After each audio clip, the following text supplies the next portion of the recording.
Et donc c'est du direct que nous avons souhaité. Voilà, je vais laisser à chacun en introduction de faire sa propre présentation. Mais ce sont des ténors de l'université et ils sont assez connus. Et donc après le professeur Bongeli, c'est le professeur Roger Kizungu. Merci professeur. Après le professeur Kizungu, nous avons Madame Mobekoumou qui représente le professeur Moulenda. Cher professeur Patrick Mafouila, soyez le bienvenu. Merci professeur. Et Madame la professeure secrétaire générale à la recherche de l'UNIKID, professeur Marie-Claire Yandji, Maman Magnon. Alors, je vais suivre professeur Mouyer, prenez place s'il vous plaît. Ok. À vous présenter. Hein. Voilà donc, je vous présente professeur Mouyer qui va commencer, qui va introduire en fait, en premier professeur, vous avez la parole. Non, en fait, vous vous présentez, vous êtes de quel département et voilà, et puis vous commencez. Professeur, c'est plus direct. Merci pour la parole. Donc, professeur Mouyer Marie-Claire, de l'école de santé publique, je suis le chef de département de nutrition. Comme ça, comme j'ai le micro, j'en profite pour commencer directement.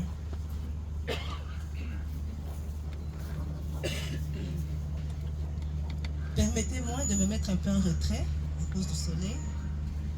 Alors, monsieur le recteur de l'université de Kinshasa, tout repose sur l'état nutritionnel des enfants et des adultes. Mais je vais me focaliser beaucoup plus sur les enfants. C'est ce qui m'a été demandé. Donc, je vais d'abord parler des carences nutritionnelles. Je parlerai ensuite des solutions qui ont déjà été proposées pour lutter contre ces différentes carences.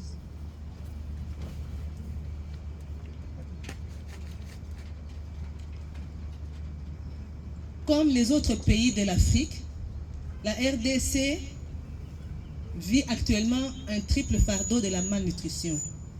Ça signifie, premier fardeau, ce sont les carences en macronutriments qui aboutissent à la malnutrition aiguë et la malnutrition chronique. Deuxième fardeau, ce sont les carences en micronutriments. Et le troisième fardeau, c'est la surnutrition qui se manifeste par l'hypertension, le diabète sucré et l'obésité. Nous allons parler de la malnutrition aiguë en RDC. Bon, on ne voit pas très bien, mais je vais quand même essayer d'expliquer les graphiques. En 2007, l'EDS, dans l'enquête qui avait été faite au niveau national, avait trouvé une malnutrition aiguë de 10%. En 2010, non, ce sont les enquêtes mixtes, pardon. En 2001, le premier mix avait trouvé, avait trouvé une prévalence de la malnutrition à 15%, en 2010 à 8,5% et en 2018 à 6,5%. Donc en fait, vous voyez que pendant toutes ces années, il y a eu une régression de la malnutrition aiguë. L'EDS, en 2007, avait trouvé une prévalence de la malnutrition aiguë à 10% et en 2014, une prévalence de 7,8%. Donc, nous nous sommes tous réjouis en nous disant que nous avions mené de bonnes interventions. Malheureusement, la dernière enquête qui a été faite, l'enquête du Pronanut en 2023, a montré tout à fait le contraire. L'enquête a montré une aggravation de la situation au lieu d'une amélioration. La malnutrition aiguë, qui était à 6,5% selon le dernier mix de 2018, est passée à 8,2%.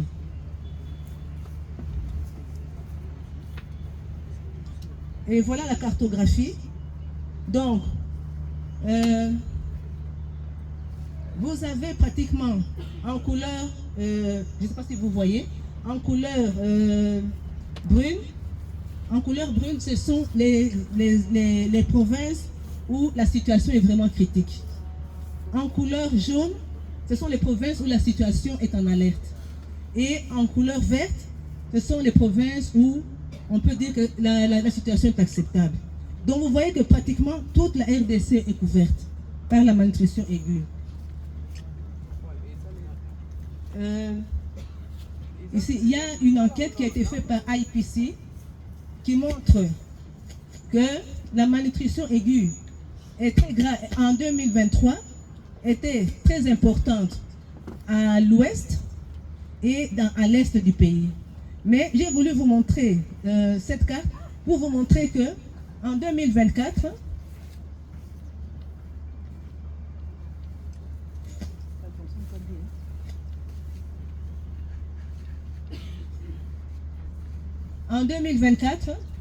la situation s'est aggravée.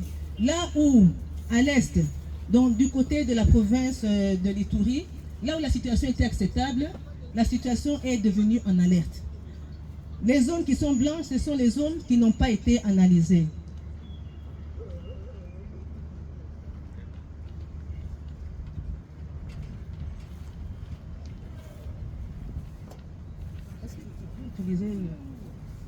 Donc ici, vous voyez à gauche l'état de l'insécurité alimentaire en RDC. Vous voyez que pratiquement toute la République du Congo est en insécurité alimentaire.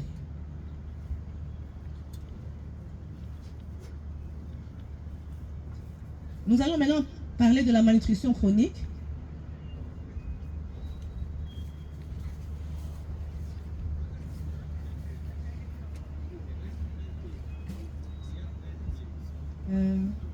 Ici, c'est toujours selon le mix.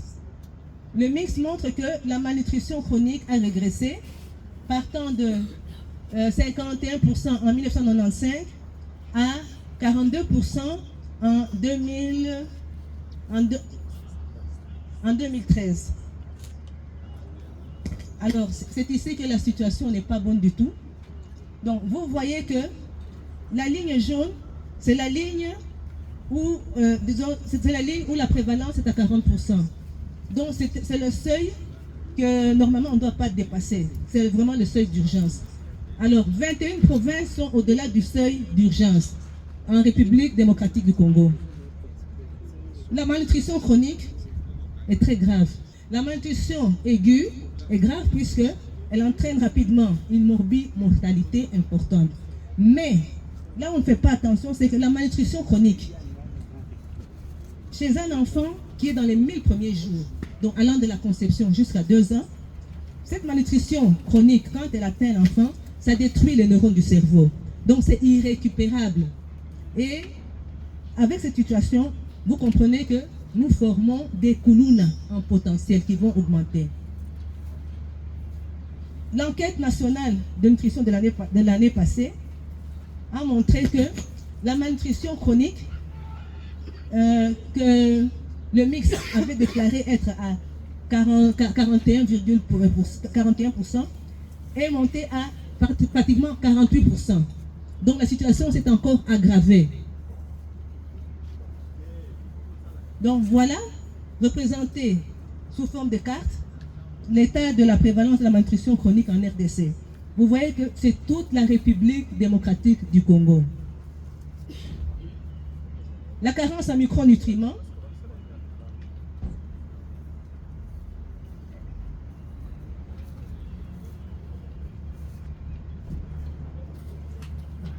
l'EDS2 rapporte que 67% d'enfants avaient une anémie périprive, 55% de femmes en âge de procréer, 58% de femmes enceintes et 52% des femmes allaitantes. Donc tous étaient atteints d'anémie périprive.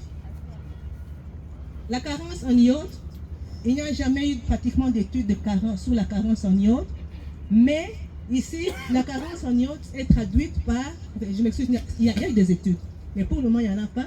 Mais actuellement, le mix a traduit cette carence en étudiant la prévalence de l'iodation de sel dans les ménages, qui était à 81%.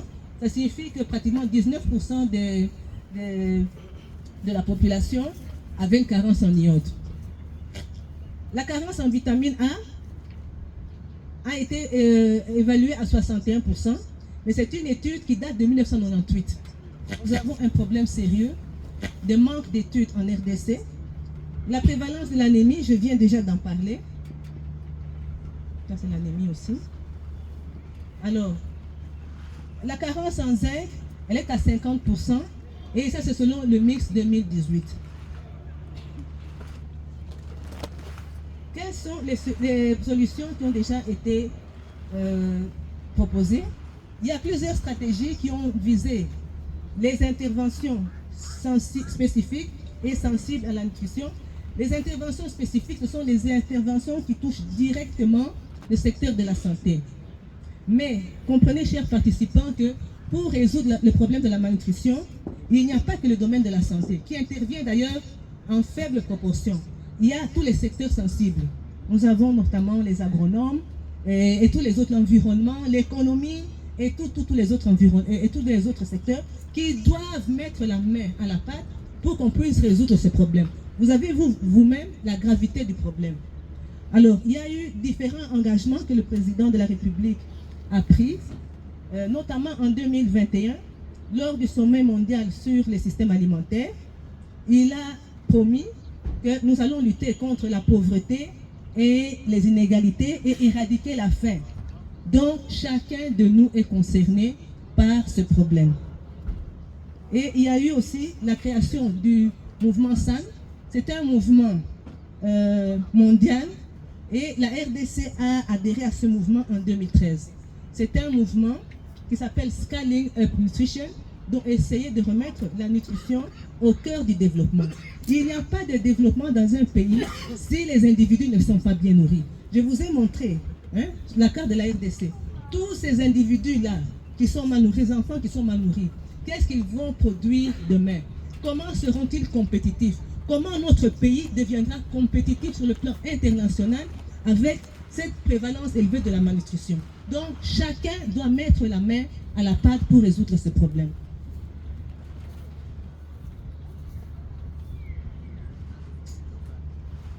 Bon, ça, ce sont les interventions spécifiques. Je ne vais pas les énumérer, ce n'est pas nécessaire.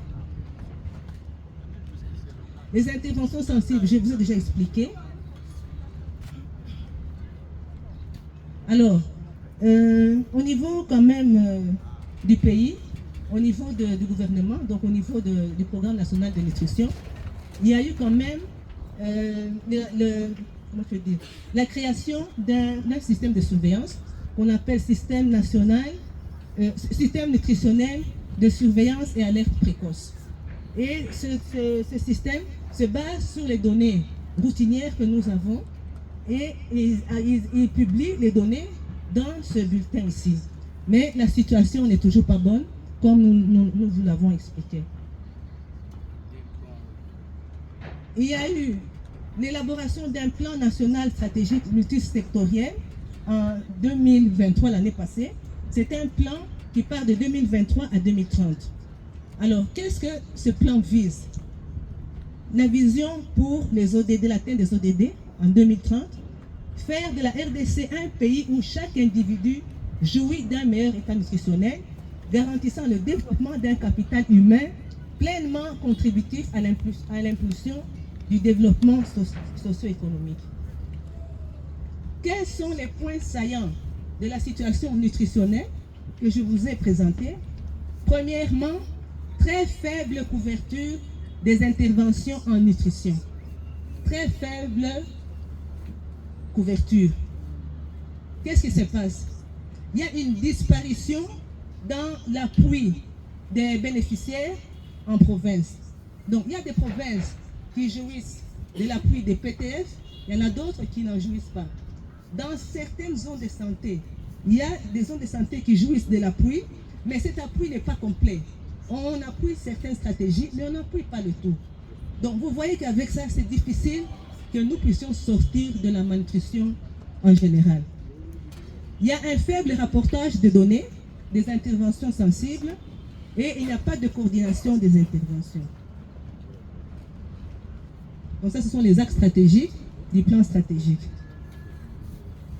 Voilà, j'ai dit et je vous remercie. En tout, de la même manière, les scandales, le taux de malnutrition élevé, vous serez étonnés aujourd'hui que il y a une disponibilité alimentaire potentielle aussi. Malheureusement, on ne mange pas les potentialités, et surtout lorsque c'est basé sur le hasard, comme la cueillette et le marché. Quand la guerre éclate en Ukraine, c'est tout le monde qui souffre des carences ici. Ça ne devait pas être comme ça. Et en plus, si vous avez suivi le professeur Mouyer, vous comprenez que ce sont des grands défis. Chez les uns, je reviens sur l'anecdote de Serge, vous voyez que ce que l'enfant a dit, c'était très intelligent, parce que dans notre pays, la malnutrition, là, elle se présente de plusieurs faces. Chez les riches, c'est le surpoids, la suralimentation. On mange ce qui est produit en Belgique, en Ukraine, alors que chez les pauvres, c'est le manque. Il y a avec comme conséquence les surcharges, donc toutes les maladies que ça peut apporter, l'obésité, l'hypertension, le diabète, à cause de nos mauvaises habitudes alimentaires. Chez les pauvres, nous avons vu tous les tableaux, ça ne sert à rien de revenir, c'est caractérisé par une insuffisance alimentaire dans tous les sens. Les carences en micronutriments, les carences et déséquilibres dans les bols alimentaires et même l'insuffisance. Alors nous avons mené notre étude, comme vous le savez, la recherche ne fait pas la priorité des problèmes de notre pays, ce qui fait qu'on se débrouille pour aller trouver. Et nous avons profité chaque fois des opportunités qui nous ont été offertes sous forme de consultation ou d'accompagnement, d'expertise pour réaliser notre étude. Nous l'avons réalisée au Kasaï oriental avec le financement de l'USAID à travers le CRS, et au Congo central et au Congo avec le financement de l'ONU, Unite Life, une organisation des Nations Unies représentée ici par l'ONU Femmes et la Fondation Denise Nyakeru. Et enfin, nous l'avons aussi fait quelques études lors de nos visitings à l'intérieur dans les universités de village. Cette fois-là, c'était à Tchumbe. Et nos observations nous ont conduit à mener quelques enquêtes. Notre approche méthodologique fut l'évaluation des disponibilités alimentaires locales, parce que nous sommes convaincus qu'il y a des aliments. Nous voulons savoir pourquoi il y a la malnutrition. Est-ce qu'il manque de nourriture dans nos villages et avant nous? Parce que, comme elle a dit, je vais insister sur ce qu'elle n'a pas dit, c'est que la carence en micronutriments ou l'anémie, par exemple, un exemple concret, l'anémie crée chez l'enfant comment on dit, un enfant qui a la carence, qui a l'anémie, est incapable d'attention, de retenir l'attention ou même de retenir la matière. Donc vous pouvez enseigner très bien, mais cet enfant rentre chez lui comme il était venu dès le départ. Il y en a qui dorment même. Alors nous avons évalué les disponibilités locales dans chacune de ces provinces ou des aires de santé où nous avons été. Nous avons fait la classification des aliments selon leur apport nutritif, selon leur apparition saisonnière et selon les disponibilités temporelles et les apports nutritifs et les sources d'approvisionnement. Parce que ça aussi, lorsque les aliments sont en carence, c'est que ça peut être un problème, soit qu'il n'y en a pas dans le lieu, comme vous allez par exemple dans les Bandundu, vous allez trouver que les gens préfèrent manger les piodi, hein, au lieu de manger le poisson du Kasaï qui est là-bas tout près et même moins cher que le piodi. Ensuite, nous avons identifié les causes de malnutrition qu'on connaît déjà, mais sur place, nous voulions voir qu'est-ce qui pouvait être à la base de cette malnutrition et les opportunités. C'est ainsi que nous avons fait les enquêtes de ménage. Nous avons évalué les modes de cuisson, les habitudes alimentaires, les interdits, tout comme les conseils. Vous savez, nos mamans, les grands-mères conseillent beaucoup les femmes, surtout les femmes enceintes et allaitantes. C'est ce que la grand-mère a dit qu'elle va faire, même si maman Munganga Loubi, ça n'écoute pas. Et nous avons enfin récolté les aliments qui ne sont pas encore cultivés surtout, ou les aliments qui ne sont pas encore connus, parce que ce sont des aliments que nous appelons par exemple chez les légumes spontanés. Les légumes spontanés, pour ne pas dire sauvages, c'est-à-dire que ce sont les fruits de la cueillette. Et nous avons essayé d'améliorer leur méthode de traitement, que ce soit la transformation, la conservation.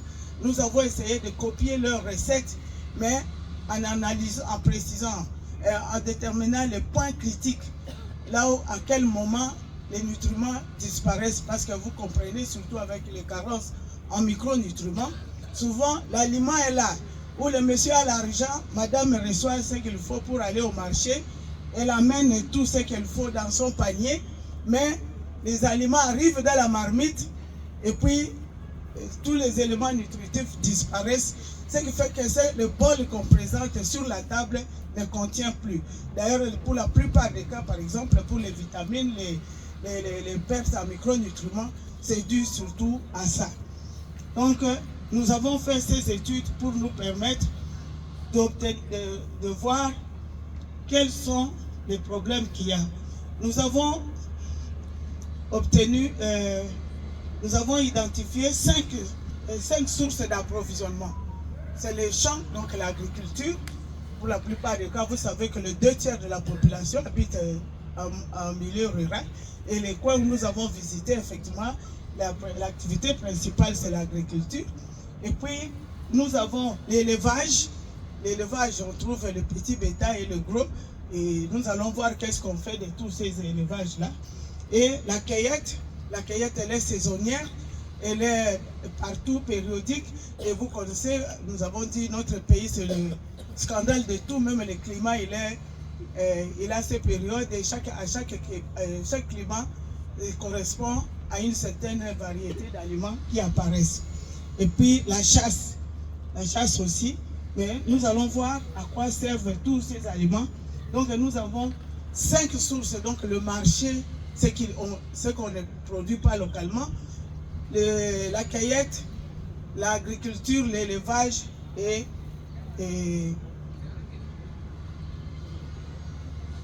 nous avons évalué les disponibilités alimentaires dans le temps. Si vous voyez ce qu'il y a en vert, si c'est visible là-bas, vous voyez que tous les aliments qui sont là, il y en a qui sont disponibles toute l'année. Par exemple, le manioc. Par exemple, nous allons voir leur fréquence. Par exemple, les céréales. Donc l'aliment de base, il est toujours là. Hein? Mais il y a d'autres qui sont disponibles par moment à grande quantité. Et le jaune indique que c'est disponible mais en petite quantité. C'est-à-dire qu'on peut le trouver sur le marché. Mais si vous constatez bien, il n'y a pas une 3e couleur. C'est-à-dire qu'il n'y a pas absence. Sauf au Kasaï, par exemple, que nous avons trouvé au Kasaï, dans la zone de santé de Chilundu et la zone de santé de Miabi, qu'il n'y avait pas de lait. Le lait n'existe pas. Évidemment, le lait de vache n'existe pas.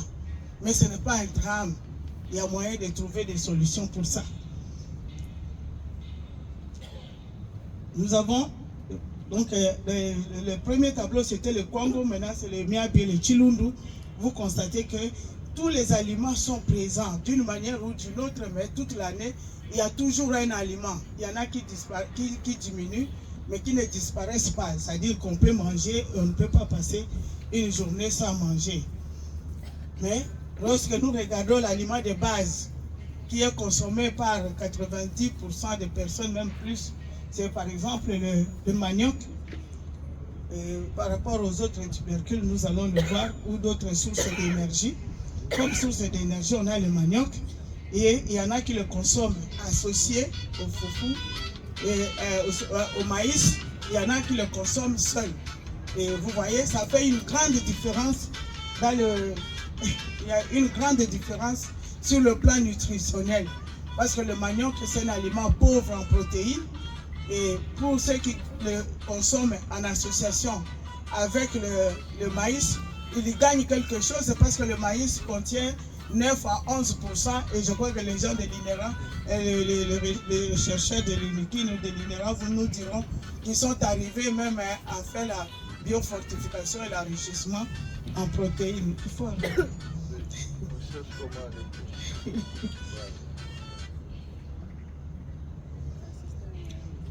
Et vous voyez tous les tubercules ou les racines tubéreuses qui font la base de l'alimentation, ainsi que les céréales qui sont les principales sources d'énergie. On trouve qu'il y a le riz, les yams, les patates douces, et voilà qu'il y en a toujours un peu. Donc, lorsque cet aliment manque, on peut trouver un autre qui peut soutenir la journée. Bref, ce que je voulais dire par ça, c'est qu'il existe une disponibilité alimentaire permanente dans les zones que nous avons visitées. Et c'est une réalité parce que c'est à partir des enquêtes de ménage et même par exemple pour la mission de Tchumbe, comme c'était des intellectuels, on leur a donné carrément des cahiers pour remplir, faire la liste de tout ce qui est aliment dans leur territoire et dans leur contrée, mais les cahiers étaient remplis tels que je ne m'attendais même pas. En ce qui concerne les sources de protéines, nous avons dénombré plusieurs sources de protéines. Les protéines d'origine animale et d'autres végétales. Les protéines d'origine animale, nous avons trouvé qu'il y a des poissons salés, poissons fumés, même qu'ici il y en a qui viennent du marché seulement. Mais nous avons remarqué par exemple une présence élevée des insectes comestibles qui sont riches en protéines. Peut-être vous ne le savez pas, les chenilles d'une manière générale contiennent 50% de leur poids, ce sont des protéines. Donc vous comprenez qu'il n'y a pas de raison pour qu'on dise qu'il n'y a pas de protéines parce qu'il n'y a pas de viande de bœuf. Ce qui m'a fait étonner un peu au Kasaï, vous allez trouver au marché, il est rare de trouver dans les villages, je ne parle pas de Mbujimayi. Moi j'étais à Miabi et à Chilundu, au moins 22 villages que nous avons visités. Vous trouvez plein de chèvres vivantes au marché, mais pas de table avec la viande des chèvres. Ça vous dit quelque chose? C'est que la chèvre ne la bat pas pour manger. La chèvre est vendue pour résoudre un problème. Il faut aller doter, il faut payer une facture à l'hôpital, il faut payer l'hôpital, il faut payer la scolarité des enfants, et les enfants qui sont à l'université, il faut envoyer l'argent pour les syllabus, pour tout, et c'est là où on peut vendre une chèvre. Mais les petits bétails, c'est ça qui fait l'affaire, mais surtout les insectes. Et c'est vraiment une aubaine de trouver les insectes. Et vous comprenez que les protéines, voilà la liste il y a dans leur langue, hein, moi je préfère que qu'on mette les insectes, les noms des aliments dans la langue du coin. Ça va donner l'accès aux originaires ou aux habitants de pouvoir trouver qu'est-ce qu'il faut mettre dans son panier pour qu'il le retrouve dans l'assiette. Donc, vous voyez vous-même la liste des... Et ici, ce sont les insectes encore. On a les termites, il y a tout, les insectes. Ici, ce sont les légumes. Et donc, à part les protéines, nous voyons qu'il y a des protéines sous toutes formes. Il y en a. Les légumes, quant à eux, nous savons que les légumes sont des sources nobles de vitamines et de sels minéraux. Hein, c'est ça que nous avons. Quand on parle de carence en fer, cette carence en fer, c'est vrai, il y a le fer dans la viande ou de quoi qu'on n'a pas mangé, mais dans les légumes, on trouve aussi le fer. Mais nous allons voir à quel moment disparaissent ces fers-là, pourquoi on a abouti à l'anémie. Donc, vous voyez, il y a aussi les vitamines. Nous avons les vitamines partout. Nous avons les arbres fruitiers qui ont des fruits, nous avons les manguiers, quoi.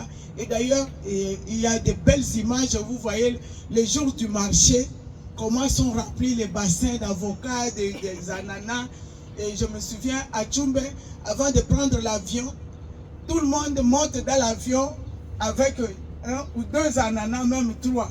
Je me demande pourquoi on ne pèse pas ça, mais ce sont des ananas qui peuvent peser même jusqu'à 10 kilos. Quand vous arrivez à Tchumbe pour monter dans l'avion, vous allez voir chacun, même les transitaires, on ne contrôle plus.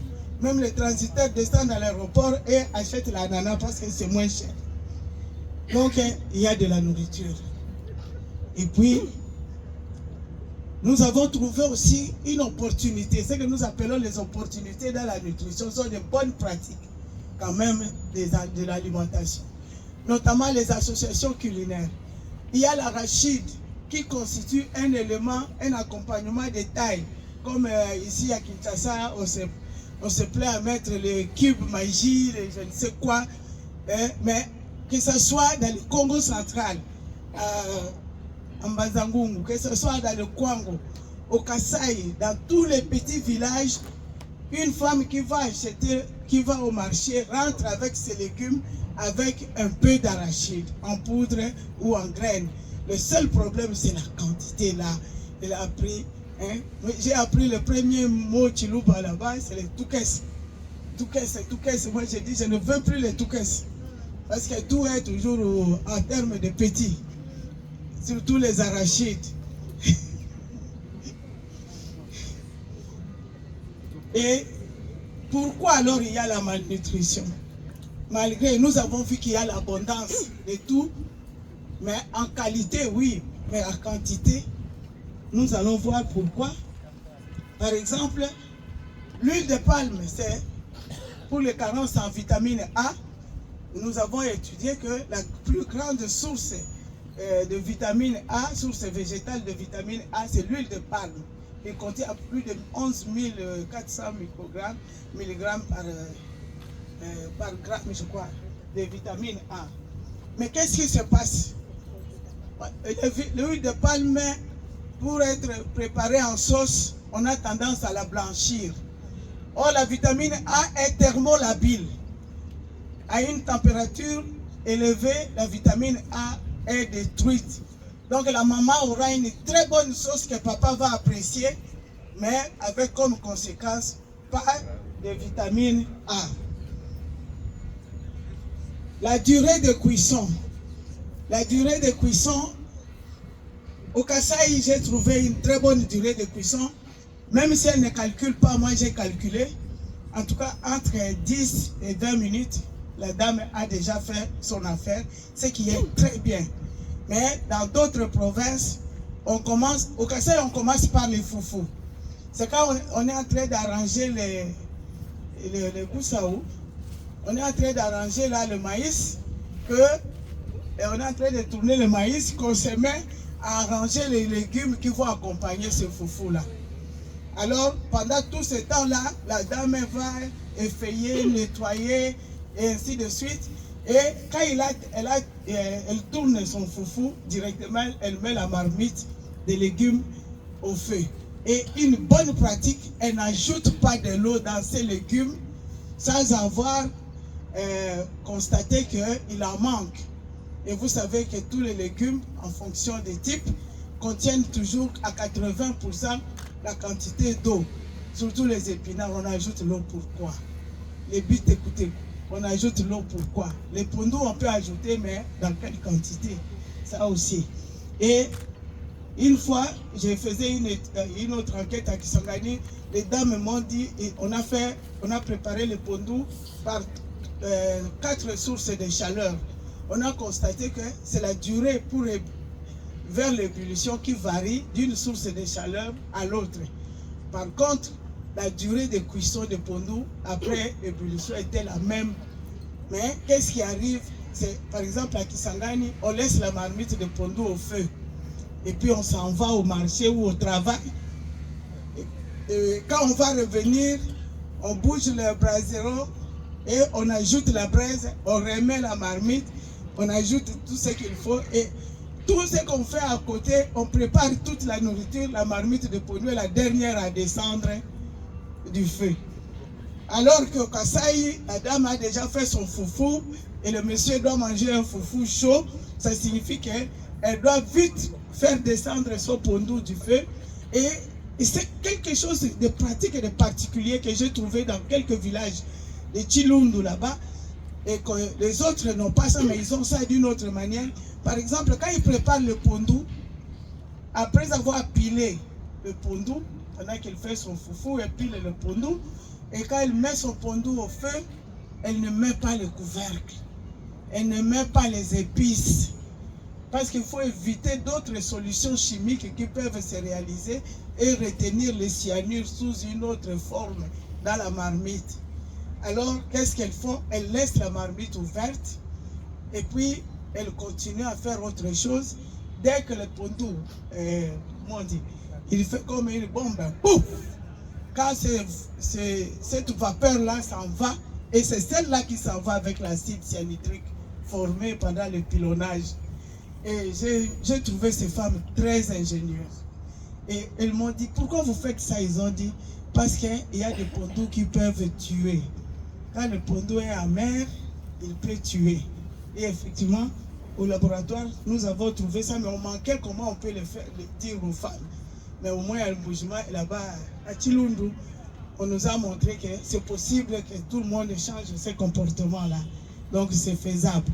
Et la durée de cuisson des légumes, vous savez, toutes les tables de composition alimentaire que vous avez, que le Mundele a fait ou que nous faisons ici, nous les scientifiques, c'est sur base des aliments crus. Or, dans notre régime alimentaire, nous n'avons pas de crudité. Nous ne mangeons que ce qui est cuit. D'ailleurs, ma mère me disait qu'une femme qui ne prépare pas dans une marmite, c'est une voleuse. Pour elle, même les liboke, c'est vite fait pour que tu voles et qu'on ne sache pas quelle était la quantité. Donc j'ai grandi avec cette mentalité-là où la consommation de crudité, c'est le Kimundele, vraiment, c'est le Kizungu. Pas vous mourir. Donc la durée de cuisson des légumes est très importante. Quand vous ne mettez pas de l'eau, les légumes sont cuits d'eux-mêmes.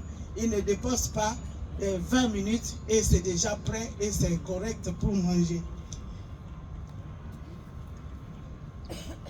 Et puis, pour apprêter les légumes aussi, il y a une grande faute que beaucoup de femmes commettent. Dès qu'elle a acheté ou récolté ses légumes, elle prend un grand bassin d'eau, elle trempe ses légumes et elle fait autre chose. Pendant ce temps-là, tous les éléments hydrosolubles, les vitamines hydrosolubles, les sels, ils vont rester. D'ailleurs, à la fin, on remarque que l'eau devient verte. Ça montre qu'il y a beaucoup de choses qui sont parties. Donc, de tout ce qui était au jardin là, ou dans le champ, il a déjà éliminé une bonne partie. Voilà l'ensemble des problèmes qui peuvent conduire à une malnutrition. Mais n'oublions pas aussi la distribution des aliments en famille. Prof Bouyer nous a dit qu'on a pris les enfants, mais les enfants sont des indicateurs. Ce n'est pas qu'on s'occupe seulement de la malnutrition des enfants. Les enfants sont les indicateurs parce qu'ils sont les plus sensibles. Dès qu'on manque quelque chose, un élément qui manque dans la nutrition, on dit un facteur limitant, la croissance aussi s'arrête. C'est pourquoi, quand vous regardez dans tous ces plats, que ce soit au Kasaï, que ce soit dans les Bandundu là-bas, à Kwango ou au Congo central, vous allez voir le volume du foufou ou de la chikwang est de loin supérieur à la quantité de condiments, surtout lorsqu'il s'agit de protéines d'origine animale. C'est un soupçon de l'ikayabu. Sous prétexte que c'est trop salé, on mange avec un gros foufou, avec comme conséquence, même les mamans savent, dans les 1000 jours là, ils ont un terme qu'ils utilisent, je crois les nutritionnistes sont ici, ils disent « Moi, nazana mounene a popolo ». C'est-à-dire l'enfant est comme s'il est gros, mais il ne pèse pas. Justement parce qu'il ne peut pas fabriquer de muscles, parce qu'il manque de matières premières.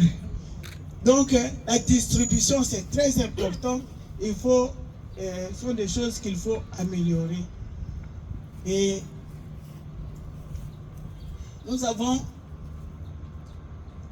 les transports. Le problème des transports et de conservation. Il se pose aussi le problème de transport. Si vous regardez comment on trimballe les sacs de Kimpuk, vous ne pouvez pas manger la chikwang. Heureusement que beaucoup ne savent pas d'où provient la chikwang. Parce que quand vous la voyez emballée, ou bien on a découpé sur une belle assiette, sur la table, vous ne savez pas d'où il est venu, comment on l'a trimballé, même poussé, et dans le véhicule, il sert même des chaises pour les passagers, et dans les bateaux également, et à la fin, et pourtant, il y a une norme qui dit une farine de manioc ou un produit de manioc comestible ne doit pas contenir des grains de sable, ne doit pas contenir des mauvais, des micro-organismes pathogènes. Et on parle déjà de la distribution. Vous voyez les légumes spontanés ou sauvages, ils ont un problème de conservation aussi. Les légumes sont les sources de vitamines que nous avons dit dès le départ. Mais lorsqu'ils doivent venir et être vendus, ou bien qu'on les achète au marché, les tilombolombo par exemple, les fumbois, vous les trouvez au marché, déjà découpés, trempés dans l'eau. Les tilombolombo déjà séchés au soleil. Et vous avez les feuilles que vous allez préparer, mais rassurez-vous, il n'y a plus de vitamine A.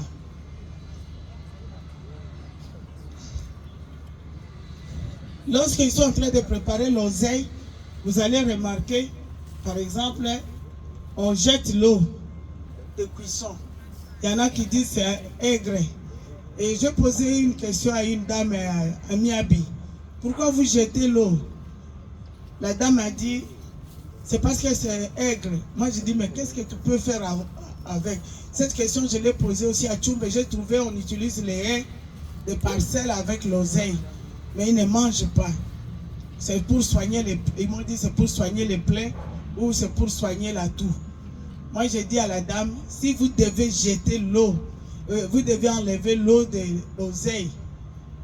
Prenez ça, donnez aux enfants avant le repas comme un apéritif.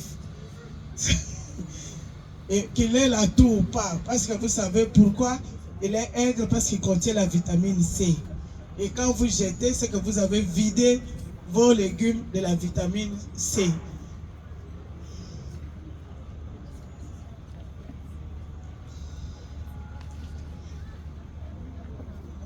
Les analyses de laboratoire nous ont révélé beaucoup de choses et toute la composition de tous les éléments,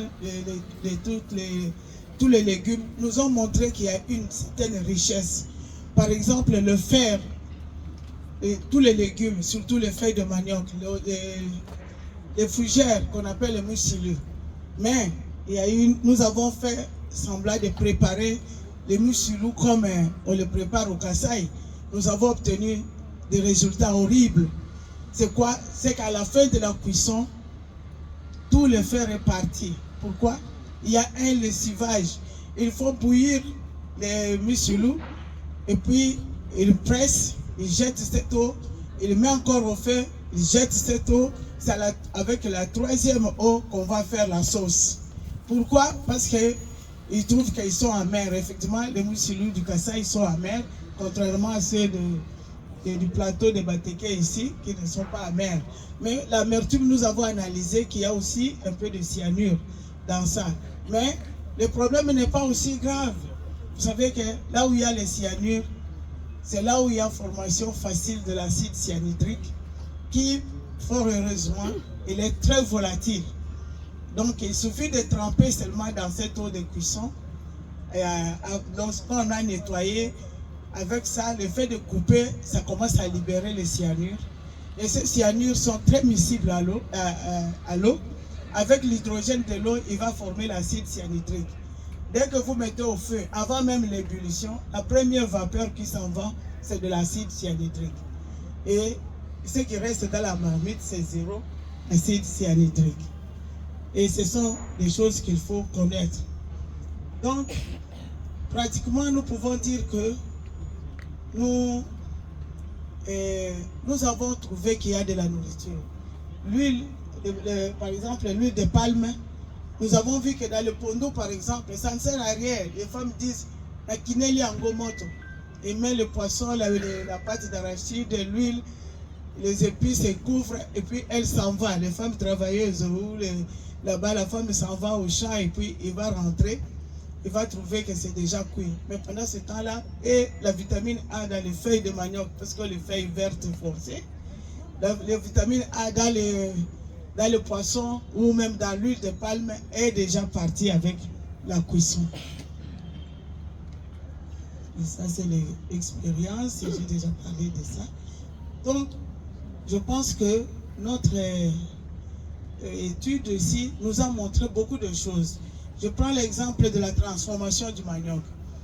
Et parmi les aliments qui ont été ciblés par le Programme national de nutrition comme un aliment qu'on pouvait fortifier, biofortifier pour combattre d'une manière pérenne la lutte, les carences en vitamine A, parce que vous savez qu'il existe chaque fois, 2 fois par an, une campagne de supplémentation en vitamine A. Mais jusque quand? Parce que chaque fois, moi j'ai travaillé aussi dans ce programme, à chaque épisode on dit que l'année prochaine on ne sait pas si on va trouver les financements. Mais moi je pense qu'il y a moyen de mettre des financements sur l'éducation nutritionnelle des populations et l'amélioration des technologies locales.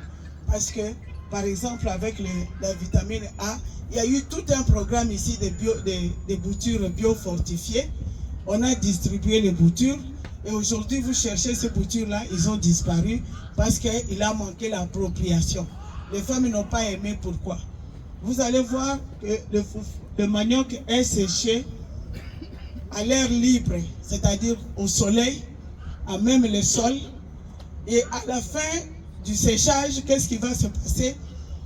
La vitamine A est sensible aux rayons UV qui les détruisent. Avec comme conséquence, il y a blanchissement du manioc, mais qui n'atteint pas la blancheur du manioc blanc. Alors quand on présente ce foufou-là, il n'est ni blanc, ni jaune, et personne ne veut le consommer. Notre expérience dans la société, à Tsumba et au Congo central et dans la zone de santé de Boko, comme vous le voyez, nous avons pu fermenter le manioc avec les femmes et nous avons montré aussi des techniques d'autonomisation parce qu'il y a moyen d'accélérer le ramollissement en utilisant un micro-ferment que les femmes ont vite adopté. Il y a des images là, si c'est bien visible, vous allez voir les femmes en train de voler l'eau de ruissage parce qu'ils ont vu ce que moi j'avais fait. Et puis après, ils ont commencé à réclamer les boutures. Et j'en profite pour informer les DG de l'INERA que voilà, il y a les gens du Congo central et les gens de Ntsumba et de Kwango qui cherchent les boutures de manioc biofortifiées. Tout à l'heure, je vais vous présenter même la chikwang qui provient de manioc biofortifié et la consommation a été facile parce qu'on a pu l'intégrer même dans les bouillies des enfants. Au lieu d'ajouter l'huile, vous avez le manioc lui-même qui est l'aliment, vraiment un véhicule idéal. Comme c'est un aliment de base, c'est facile à intégrer et surtout si on montre même des techniques pour le séchage à l'ombre comme nous l'avons fait. Vous voyez là-bas, nous avons montré avec les bâches bleues, ce qui fait que le bâche qui filtre les rayons lumineux, ou bien encore d'une manière pérenne, nous avons construit, c'est encore une innovation, un système de séchage qui se fait comme dans un hangar. Pour l'anecdote, je vous dirais, j'ai eu cette idée-là quand le professeur Otto était décédé. Comme d'habitude, après la messe, nous venons, les professeurs sont dans les cataphaltes ici. Et puis moi, je suis venu, j'ai manqué de place. Je suis resté dehors Et puis quelqu'un a eu pitié de moi, c'est sûr, des jeunes. Il m'a laissé sa place, je suis rentré. J'ai senti qu'il faisait plus chaud sous le catafalque que de rester dehors. J'ai dit, ah, ça je vais essayer dans mon champ. Et aujourd'hui, on aura l'occasion de visiter. C'est déjà un soir qui marche très bien. Vous mettez le manioc le matin, le soir vous l'enlevez. Et même, surtout, avec le manioc jaune, le foufou est jaune jusque dans l'assiette. Et vous savez que le foufou, c'est un aliment mi-cuit. C'est-à-dire qu'il ne bout pas longtemps, donc il protège la vitamine A. C'est l'eau qui bout, on met le manioc, la farine, et on prépare au sol. Et ça fait que la vitamine A arrive dans l'assiette. Donc si vous distribuez les boutures, le manioc biofortifié, soyez sûr qu'à un certain moment, il n'y aura plus de supplémentation en vitamine A. Je crois qu'avec ça, nous avons terminé. Nous pouvons dire que l'Unikin, c'est la solution. Venez vers nous avec des projets ou que vous voulez avoir des résultats ou des technologies pérennes pour lutter contre la malnutrition. Et chacun va dire dans quoi il est capable. Il y a le professeur Lupungu qui a envoyé sa communication, donc des posters avec un carton de fertilisants minéraux. Donc, encore une fois, monsieur le recteur, je voudrais conclure, quand vous allez conclure, que l'Unikin, vraiment, soyez fiers, l'Unikin est solution pour lutter contre la malnutrition et même pour renforcer l'autonomisation de la femme.